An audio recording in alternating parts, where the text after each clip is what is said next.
Hello friends, నేను రాజీవరావు. 2025 mega DSC selection పైన వైఎస్ఆర్సీపీ తీవ్రమైనటువంటి ఆరోపణలు చేస్తుంది.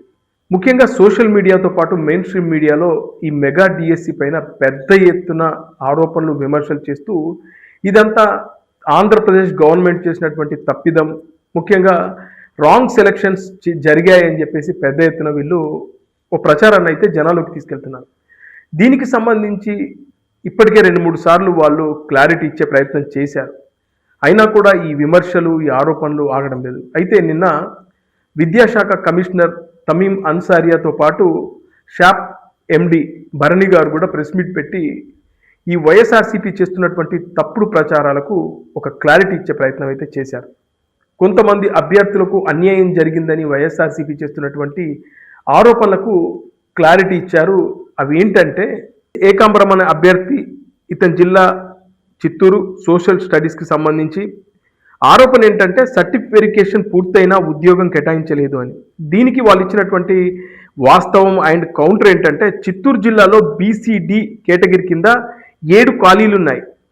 జనరల్ మెరిట్ ఆధారంగా 5 పోస్టులు భర్తీ చేయగా కట్ ఆఫ్ ర్యాంక్ 116గా ముగిసింది. మిగిలిన 2 పోస్టులు నిబంధనల ప్రకారం హారిజెంటల్ రిజర్వేషన్ ద్వారా బీసీడీ అభ్యర్థులకు దక్కాయి. ఈ అభ్యర్థి జనరల్ ర్యాంక్ 125 కావడం వల్ల ఎంపిక కాలేదు. అలాగే జీఓఎంఎస్ నెంబర్ 77 ప్రకారం ఎంపికలు పారదర్శకంగా జరిగాయి. అలాగే చూస్తే రెండో అభ్యర్థి నాగవేణి అంకాని, ఈమె పోస్టు అండ్ జిల్లా విశాఖపట్నం, సోషల్ స్టడీ. ఆరోపణ ఏంటంటే ఆమె స్థానంలో స్పోర్ట్స్ కోటా అభ్యర్థిని ఎంపిక చేసి అన్యాయం చేశారు. దీనికి వాస్తవం ఏంటంటే, విశాఖపట్నంలో బీసీఏ కేటగిరీలో 7 ఖాళీలు ఉన్నాయి. 6 ఖాళీలను జనరల్ మెరిట్ ద్వారా భర్తీ చేశారు. Cut off rank 134. నిబంధనల ప్రకారం చివరి 7వ పోస్టును హారిజెంటల్ రిజర్వేషన్ కింద బీసీఏ స్పోర్ట్స్ అభ్యర్థికి కేటాయించారు. ఆమె మెరిట్ ర్యాంక్ 146 కావడం వల్ల వెరిఫికేషన్కు పిలుపు రాలేదని చెప్పి వాళ్ళు చెప్పడం జరిగింది. ఇక 3వ అభ్యర్థి షేక్ నసీమున్, పోస్ట్ బయాలజికల్ సైన్స్, జిల్లా వచ్చేసి కడప. ఆరోపణ ఏంటంటే సర్టిఫికేట్ వెరిఫికేషన్ జరిగినా ఉద్యోగం ఇవ్వలేదు అని. దీనికి వాళ్ళు చెప్తుంది ఏంటంటే, కడప జిల్లా బీసీఈ కేటగిరీలో ఉంది, కేవలం 2 పోస్టులు మాత్రమే. ఈ రెండింటిని మెరిట్ ర్యాంక్ 4 మరియు 30 సాధించిన అభ్యర్థులతో భర్తీ చేశారు. ఆమె ర్యాంకు 43 కావడంతో ఎంపిక కాలేదు. ఇక్కడ ఎలాంటి హారిజెంటల్ కోటా కూడా ఉపయోగించలేదు అని వాళ్ళు చెప్తున్నారు. ఇక 4వ అభ్యర్థి Bandaru Yamuna, post physical science, జిల్లా వచ్చేసి విశాఖపట్నం. ఆరోపణ ఏంటంటే సర్టిఫికేట్ వెరిఫికేషన్ పూర్తయినా జాబ్ రాలేదు అని. దీనికి వాస్తవం అండ్ కౌంటర్ ఏంటంటే, వాళ్ళు చెప్పేది ఏంటంటే, విశాఖపట్నంలో బీసీడీ కేటగిరీలో 5 ఖాళీలు ఉన్నాయి. 4 పోస్టులు జనరల్ మెరిట్ ద్వారా నింపగా ఇందులో కట్ ఆఫ్ ర్యాంక్ 30. 5వ post BCD sports quota horizontal reservation కింద భర్తీ అయింది. ఆమె ర్యాంకు 68 కావడం వల్ల ఎంపిక రేంజ్లోకి రాలేదు అని చెప్తున్నారు. ఇక 5వ అభ్యర్థి ఎరిపెల్లి శ్రవణ్ కుమార్, పోస్ట్ వచ్చేసి ఫిజికల్ సైన్స్, జిల్లా విశాఖపట్నం జిల్లా. ఆరోపణ ఏంటంటే వెరిఫికేషన్ పూర్తయినా కూడా ఉద్యోగం రాలేదు అని.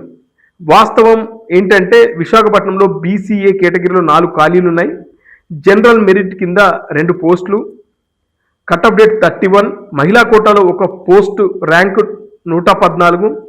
పీడబ్ల్యూబీడి కోటాలో 1 పోస్టు నింపబడ్డాయి. 35వ ర్యాంకు ఉన్న అభ్యర్థికి మహిళా దివ్యాంగుల హారిజెంటల్ సర్దుబాటు వల్ల అవకాశం రాలేదు అని చెప్తున్నారు.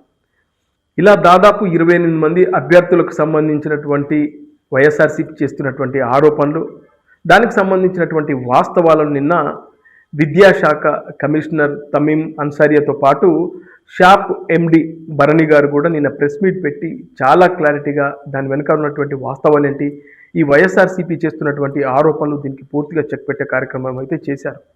ఎందుకంటే ఈ మెగా డిఎస్సి ఈ 2025 పెద్ద ఎత్తున వైఎస్ఆర్సీపీ చేస్తున్నటువంటి ఆరోపణలు, ఆ తప్పుడు ప్రచారాన్ని జనాలు కూడా నిజం అనుకునే పరిస్థితిలో ఉన్నారు. కాబట్టి ఆయా డిపార్ట్మెంట్లకు సంబంధించినటువంటి అధికారులు నిన్న ప్రెస్ మీట్ పెట్టి పూర్తిగా క్లారిటీ ఇచ్చారు.